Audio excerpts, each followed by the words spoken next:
famille, j'espère que vous allez bien. De mon côté, ça va super bien. Nous nous retrouvons aujourd'hui pour une nouvelle vidéo. Dans la vidéo d'aujourd'hui, nous allons parler du permis de travail post-diplôme. Tout récemment, il y a eu des changements avec IRCC en date du 22 janvier 2024. Donc, lors de ces changements-là, ils ont annoncé qu'ils réduisaient le nombre de places d'étudiants étrangers. Ils ont fait des changements sur le permis de travail ouvert. Ils ont également aussi fait des changements concernant le permis de travail post-diplôme. Donc moi, dans la vidéo d'aujourd'hui, je vais plus me concentrer sur le permis de travail post-diplôme. Qui est admissible, qui n'est pas admissible, quels sont les critères d'admissibilité énoncés par IRCC. Donc je vais commencer la vidéo. Veuillez m'excuser d'ailleurs si vous allez remarquer tout au long de la vidéo que je vais lire. Je vais simplement vous partager l'information qui est sur le site d'IRCC lui-même, ok? Vu que certains d'entre vous ont des fois la difficulté à aller trouver l'information, moi je vais vous partager l'information qui est sur ce site et en même temps tout au long de la vidéo, je vais mettre à côté l'écran qui va montrer le communiqué tel qu'il apparaît sur le site de IRCC. Donc, je n'invente rien, j'ajoute rien, je n'enlève rien. Donc, premièrement, pour être admissible au permis de travail post-diplôme, qu'est-ce qu'il faut faire? Être dans un établissement d'enseignement désigné qui est public, qui va être soit un collège, une école de métier ou une université. Ton programme de formation doit avoir une durée de 8 mois ou plus et le résultat de ton programme, ou on va dire ton diplôme, doit être un diplôme grade associé baccalauréat, une maîtrise ou un doctorat, un diplôme ou un certificat. Ils disent que votre programme doit déboucher sur l'une des éléments suivants. Ok, donc je recommence. Premier critère d'admissibilité, être dans une école publique qui est un établissement d'enseignement désigné, une école de métier ou une université avec une durée de formation de 8 mois ou plus et qui doit déboucher sur un diplôme tel que diplôme, grade associé, baccalauréat, maîtrise ou doctorat ou un certificat, entre parenthèses. C'est ce qu'ils ont dit. Ça doit être un baccalauréat, une maîtrise ou un certificat. Ça, c'est le premier critère d'admissibilité. Deuxième critère d'admissibilité, tu dois être dans un établissement d'enseignement désigné secondaire public du Québec offrant un programme d'études professionnelles. Les formations professionnelles font partie maintenant du niveau secondaire. Donc, toi, pour être admissible à un permis de travail pour diplôme, tu dois être dans un centre de formation professionnelle public du Québec. En gros, les DEP sont admissibles au permis de travail pour diplôme. Dans le cas où ta formation doit durer 900 heures ou plus. 900 heures ou plus et tu dois donc obtenir un diplôme tel que un DEP ou un ASP pour le permis de travail post-diplôme. Troisième critère d'admissibilité, tu dois étudier dans un collège d'enseignement général et professionnel que l'on appelle cégep. Tu dois étudier dans un programme, dans un collège d'enseignement général et professionnel, entre parenthèses cégep, et ta formation doit durer 900 heures ou plus. Et tu dois donc obtenir un diplôme tel qu'un DEC, diplôme d'études collégiales, ou un AEC, attestation d'études collégiales. Ok? Donc là, c'est situé au cégep. Ça, on était sur le troisième critère. Quatrième critère d'admissibilité. Tu dois étudier dans un établissement d'enseignement postsecondaire privé subventionné par la province du Québec ou un établissement d'enseignement secondaire privé subventionné par la province du Québec offrant des programmes de formation professionnels subventionnés par le Québec. Ça veut dire que tu peux étudier dans une école privée qui va te donner une formation professionnelle, mais cette école doit être subventionnée par le gouvernement du Québec. Et là aussi, ta formation doit durer 900 heures ou plus. Et ce programme que tu suis doit te délivrer un diplôme qui est soit un AEC, attestation d'études collégiales, ou un DEC, diplôme d'études collégiales. OK? Et il spécifie que vous devrez être inscrit à l'un des programmes d'études subventionnés par la province. Il se peut que ce programme ne comprenne pas tous les programmes d'études offerts à l'EED, mais toi, tu dois avoir un AEC ou un DEC dans une école privée subventionnée par le gouvernement du Québec avec une formation de 900 heures ou plus. J'espère que je me fais comprendre comme il faut. Là, on était quatrième critère, cinquième critère d'admissibilité. Tu dois étudier dans un établissement d'enseignement désigné privé canadien si tu n'es pas au Québec, autorisé par la province à décerner des diplômes. Pour ce qui est du temps de la formation, ils n'ont pas spécifié, ils ont laissé un SO, un sans objet. Et lorsque tu étudies dans cet établissement d'enseignement privé canadien, tu dois avoir un diplôme tel que un grade associé, un baccalauréat, une maîtrise ou un doctorat. Okay? Ça, ce sont les 5 critères d'admissibilité pour avoir un permis de travail post-diplôme actuellement. OK? Je vais répéter. Premier critère, étudier dans un établissement d'enseignement public au Québec qui est un collège, une école de métier ou une université dont ta formation doit être 8 mois ou plus. Ensuite de ça, sortir avec un diplôme tel que diplôme associé, baccalauréat, maîtrise ou certificat. Deuxième critère d'admissibilité, étudier dans un établissement d'enseignement secondaire public du Québec offrant un programme d'études professionnelles. Et là, ta formation doit durer 900 heures ou plus et tu dois obtenir un diplôme tel qu'un AESP ou un DEP. Troisième critère, un collège d'enseignement général et professionnel qu'on appelle cégep.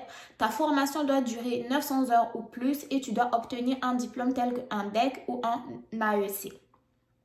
Quatrième critère d'admissibilité, étudier dans un établissement d'enseignement désigné postsecondaire privé subventionné par la province du Québec. C'est comme un peu des centres de formation professionnelle mais privés.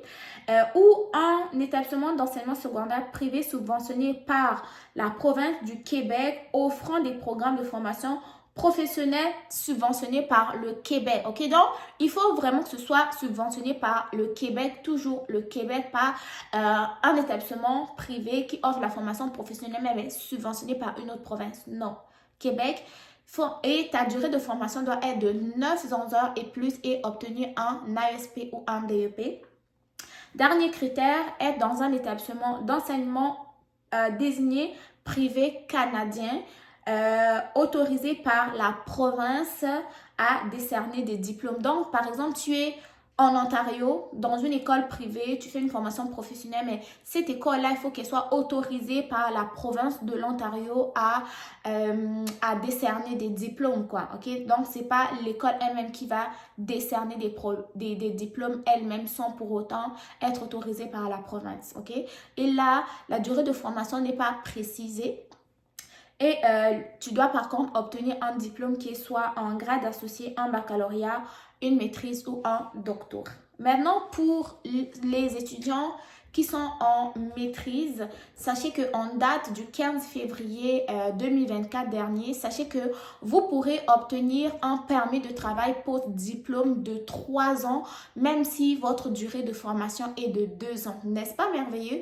Là, ça me fait comprendre un peu qu'en ce moment, le gouvernement du Canada commence à miser un peu plus sur le niveau maîtrise et doctorat, mais tant que les autres niveaux aussi peuvent avoir le permis de travail post-diplôme, c'est tant mieux, ok? Maintenant, là, on va aller aux exceptions. Non, on va aller aux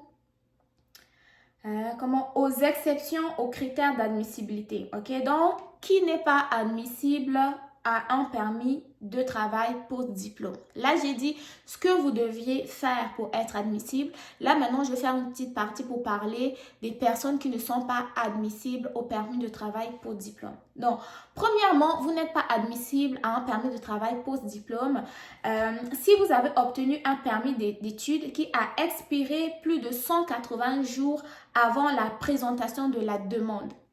Donc, si vous avez obtenu un permis d'études qui a expiré plus de 180 jours avant de faire la demande de votre permis de travail pour diplôme, vous n'êtes plus admissible au permis de travail pour diplôme. Deuxièmement, si vous avez déjà reçu un permis de travail pour diplôme, vous n'êtes pas admissible à demander un autre. Selon certaines conditions, on pourrait vous prolonger, mais vous n'allez pas refaire une autre demande. Là, il va y avoir une autre situation que j'ai pas fouillé encore pour le moment. Troisième condition, si vous étudiez le français ou l'anglais comme la langue seconde, les amis, vous n'êtes pas admissible au permis de travail pour diplôme. Quatrièmement, si vous suivez des cours d'intérêt général ou d'amélioration professionnelle, là, vous n'êtes pas admissible non plus. Et si vous avez participé au programme de bourse du gouvernement du Canada financé par les Affaires mondiales, vous n'êtes pas admissible au permis de travail post-diplôme. Aussi, si vous avez reçu du financement des Affaires mondiales Canada, donc vous avez reçu une bourse.